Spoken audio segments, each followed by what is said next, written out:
Okay, so hey guys. So my name is Trayvon Davis, and I am a South Carolina public school educator.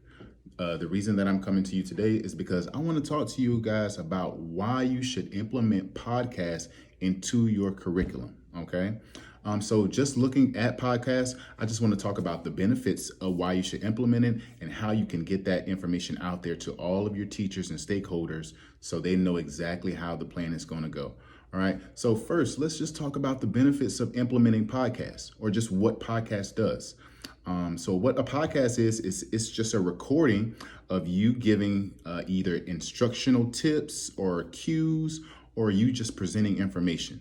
So if you take that into the educational realm, you can look at creating lectures for your students. You can also provide content review prior to exams, which is a really awesome one because another great point on this is that the students can play it over and over again.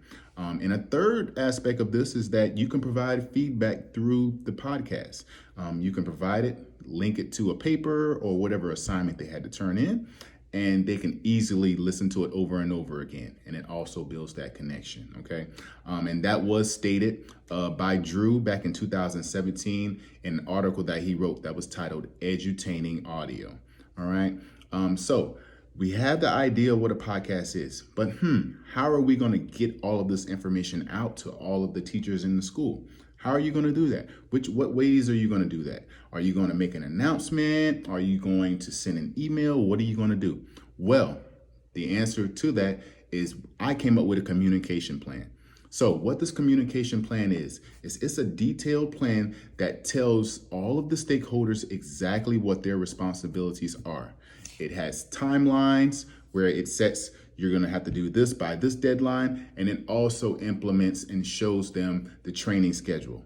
Usually when we're bringing in a new type of technology to implement into the schools, we have to have an onboarding session. So whether it's 90 days, whether it's 60 days, or it could be something so extensive where you have to onboard them for 3 to 6 months.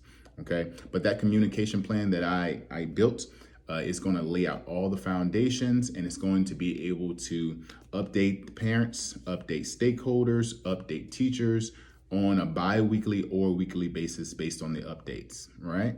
Okay.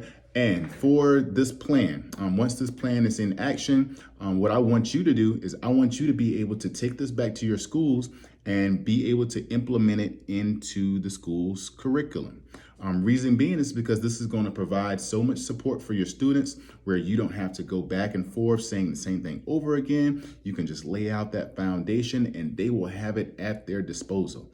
Another great part about this is that with the communication plan, all of the teachers and the community leaders know about this implementation, and it saves you, the stakeholder, a lot of time and stress based on delivering information. You can be creative. You can have sessions where you're just talking about a certain subject and you just want to go in depth with it. And instead of just typing about it or putting up a email or a post about it, guess what? You can dive deep into it. So what I want you to do is I want you to see how great this podcast is because you'll be able to do so much with this as far as implementing it into the classroom, and it's going to make your job so much easier. Okay. So what I want you to do is go ahead and share this with a group of colleagues and go ahead and work on implementing this into your schools. All right. Thanks for listening.